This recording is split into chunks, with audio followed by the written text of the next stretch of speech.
Assalamualaikum warahmatullahi taala wabarakatuh. Selamat siang. Selamat berjumpa lagi penggemar TikTok di seluruh Indonesia dari Sabang sampai Merauke. Mohon maaf beribu-ribu maaf. Ini saya postingkan lagi diri saya, tidak ada lain dan bukan hanya mengenai laporan saya, hanya mengenai kepala desa saya yang saya laporkan masalah merampok uang negara, merampok uang rakyat. Jadi yang sempat menonton postingan saya ini, Bapak Ibu yang terhormat, saya hanya memohon. Saya tidak memahami namanya postingan atau berita kadaluarsa. Karena berita saya ini, postingan saya ini sangat-sangat penting sekali. Dan kita punya kepentingan semua. Karena kepala desa saya ini yang dirampok itu adalah uang rakyat, uang negara. Dan bukan kecil, miliaran. Jadi saya tidak mengatakan lagi korupsi atau dugaan perampok uang negara. Jadi yang mengenal saya dan mengenal kepala desa saya, jangan ada berprasangka buruk bahwa saya dikira seolah-olah sakit hati atau sentimen. Tidak sama sekali. Saya hanya merasa dipaksa dan terpaksa. Kenapa saya katakan demikian? Saya punya alasan tepat dan bisa saya buktikan semua.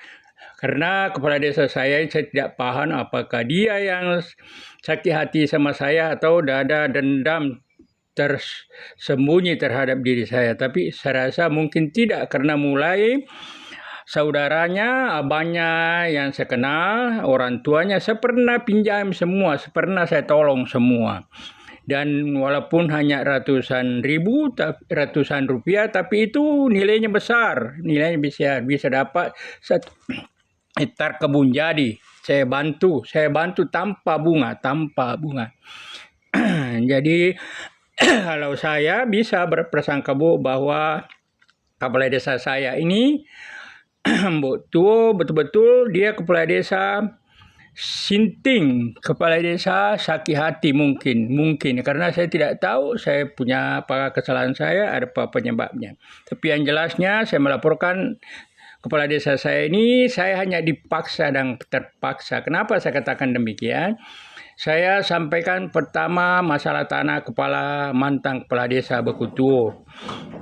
Tidak lama kemudian tanah saya lagi. Saya datangi terus dari hari ke hari, dari minggu ke minggu, dari bulan ke bulan, dari tahun ke tahun. Sehingga saya merasa dan saya melihat keadaannya memang hanya betul-betul saya dibohongi terus. Jadi saya tingkatkan di kecamatan, tembusan, kabupaten. Itulah penyebabnya. Dia merasa angkuh, merasa sombong. Ternyata dia sudah bentuk gerombolan preman di desanya. Dia suruh masanya datang membunuh saya tanpa sebab. Tidak kurang dari 50 orang menurut saya, bahkan bisa mencapai 60 orang. Dan lebih parahnya lagi, perlu Bapak Ibu ketahui, dia punya pembunuh bayaran pakai pistol. Saya laporkan 1 hari atau 2 hari lantaran nekatnya membunuh saya. Undang lagi pembunuh bayaran dari Jakarta. Jadi pahamilah bahasa saya ini, apa yang saya sampaikan. Itu semuanya saya bertanggung jawab. Kalau memang saya tidak bisa buktikan, tidak perlu saya dihukum 1 hari, apalagi 1 tahun, 2 tahun. Saya langsung ditembak mati saja. Jadi mohon maaf penggemar TikTok yang menonton postingan saya pas lewat di berandal Anda, mohonlah agar dipindahkan sebanyak-banyaknya supaya kita tahu namanya kebenaran, namanya keadilan seadil-adilnya. Karena di Provinsi Jambi ini, tepatnya di Kabupaten Tanjung Jambung Timur, tepat sekali di Kecamatan Sadu. Sepertinya namanya keadilan tidak berlaku adil, hanya berlaku kepada orang kaya. Kalau rakyat seperti saya ini melapor, cuma dianggapnya bagian sampah, dibuat seperti bola kaki, ditendang ke sana kemari. Dan lebih parahnya lagi, temuan saya seolah-olah oknum pemerintah daerah sama para penegak hukum dalam kurung polisi ada bekerja sama, sehingga laporan saya ini bertele-tele. Jadi mohon maaf itu seluruhnya agar dipindahkan, agar sampai ke Bapak Presiden. Mudah-mudahan Pak Prabowo, Pak Presiden betul-betul tidak suka namanya korupsi, perampokan negara. Ini hanya kepala desa, Pak Presiden. Saya jamin korupsinya miliaran. Menurut saya paling kecil 3 miliar, 5 miliar, bahkan menurut saya bisa-bisa mencapai 10 miliar. Ini sangat-sangat berbahaya, Pak. Itulah mungkin penyebabnya sehingga seolah-olah aparat penegak hukum sama oknum pemerintah daerah seolah-olah ada kerjasama, sehingga laporan saya bertele-tele. Saya dibuat hanya bagaikan sampah, dibikin seperti bola kaki, ditendang ke sana kemari. Jadi kenapa saya berani mengatakan keadilan itu tidak berlaku adil, hanya berlaku kepada orang kaya. Karena laporan saya ini saya sudah berjalan 10 tahun 3 bulan sekarang. Sudah berjalan 10 tahun 3 bulan sekarang. Tapi tidak ada penyelesaiannya. Tetapi jika orang kaya melapor seperti perusahaan sawit, saya perhatikan 1 kali 24 jam mesti aparat penegak hukum dalam kurung polisi bergerak. Dan paling lama saya lihat 20 hari. Selesai kadang-kadang 15 hari. Di sinilah kelemahannya namanya yang diharapkan oleh masyarakat kecil seperti saya, masyarakat seluruh Indonesia. Karena yang harus mendampingi kami, mengayomi kami adalah polisi. Karena itu dia paparkan di kantornya. Jadi kalau menurut saya ini sangat-sangat berbahaya negara ini. Dimohonlah bantuannya agar dipindahkan sebanyak-banyaknya agar sampai ke Bapak Presiden Haji Prabowo Subianto.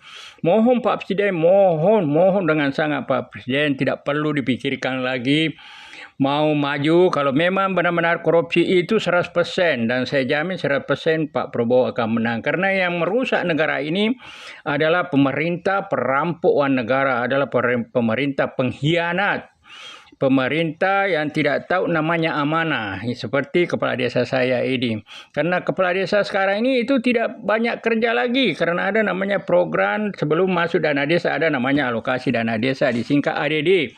Itu fisiknya 50 semua, artinya tidak ada dipakai membangun. Dana desa saja, DD saja ada yang 50. Dan setahu saya sekarang sudah miliaran, tapi dipergunakan menurut saya paling tinggi 300 juta itu kalau sampai. Kalau kepala desa saya yang saya laporkan ini menurut saya paling tinggi 200 juta. Jadi ini sangat-sangat berbahaya. Bahkan dana desa ada ditempatkan tidak sampai 10%, hanya 8%. Itu semua saya buktikan. Jadi mohon maaf yang meminta namanya data, apa yang saya sampaikan ini kan data tepat. 1 tahun hanya ditempatkan mungkin sekitar 8%. Jadi tahun berikutnya mungkin sekitar 15% sampai 20%. Jadi itu semua saya bisa buktikan. Yang jelasnya saya jamin 100% perampokan negara, perampokan rakyat, karena namanya alokasi dana desa mulai saya dengar besar tahun 2014. Yang pasti tahun 2015 karena ada draftnya saya pegang. Itu sudah 300-an juta ke atas. Jadi dan seterusnya meningkat. Itu 50. Artinya tidak ada dikerjakan. 50 langsung digantung 100%. Makanya saya berani mengatakan 100% korupsi. Mohon Pak Presiden, mohon Pak Prabowo, mohon Pak Presiden. Kalau memang benar-benar korupsi mau diberantas, jaminannya dari saya.